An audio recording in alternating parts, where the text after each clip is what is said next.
नमस्कार शेतकरी मित्रांनो, शेतकऱ्यांची शेतीशाळा प्राकृतिक आधुनिक कृषी शोध प्रेक्षांची किसाले रामपुरी बुद्रुकमध्ये आपले सहर्ष स्वागत आहे। शेतकरी मित्रांनो, आज आपण आहोत केनवडला, तालुका आहे रिसोड, जिल्हा वाशिम या आपल्या हळदीच्या प्लॉटवर।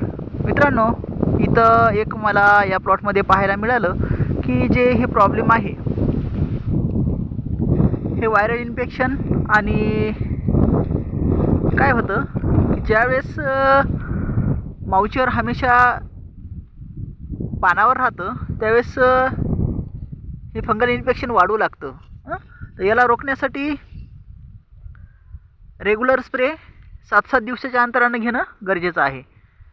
तर रेग्युलर स्प्रे घेतल्यानंतर तुमची पानाची क्वालिटी एक नंबर होईल, न्यूट्रिशन डेफिशियन्सी चांगली होईल, न्यूट्रिशन डेफिशियन्सी दूर होईल आणि हे पानावरचे डागधब्बे क्लिअर होतील। हे जे डागधब्ब्याचं कारण जे आहे तर ह्याचे अनेक कारणं आहेत। ज्यावेळेस आपलं बीजांकुर निघतं त्यावेळेस टेम्परेचर असतं आणि टेम्परेचरमुळं सॉईलचं इथं इन्फेक्शन होतं।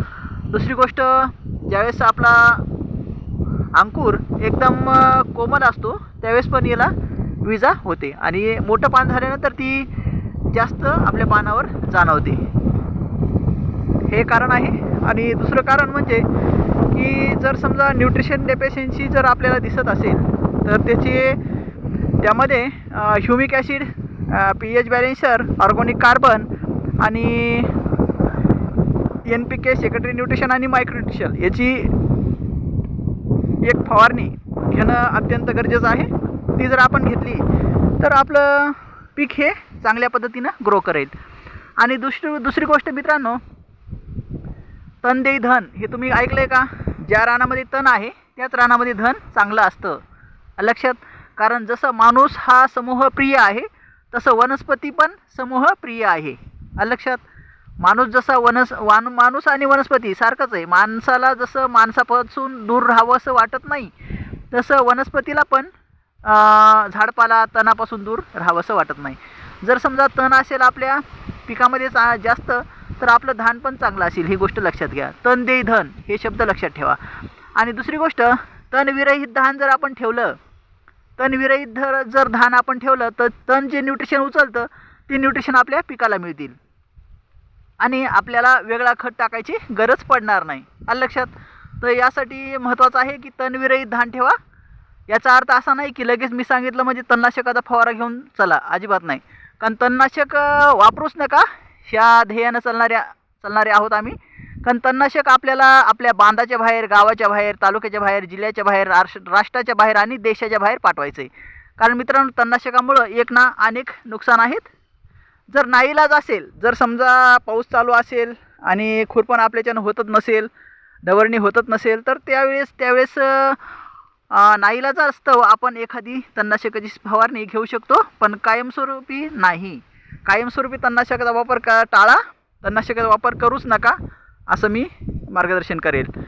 तर मित्रांनो, तणविरहित धान ठेवा।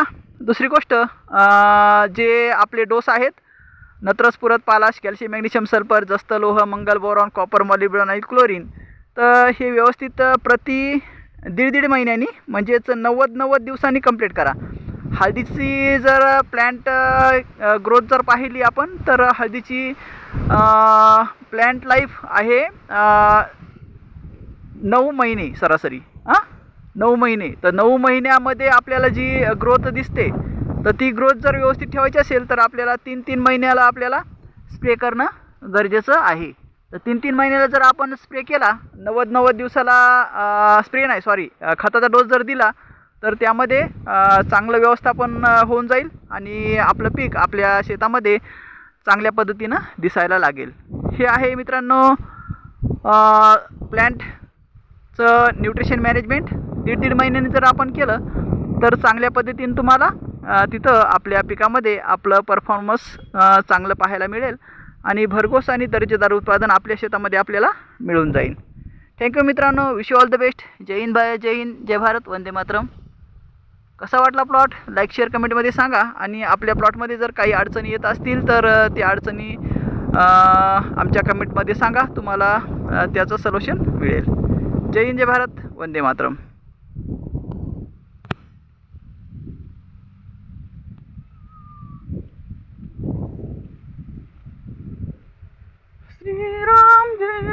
रे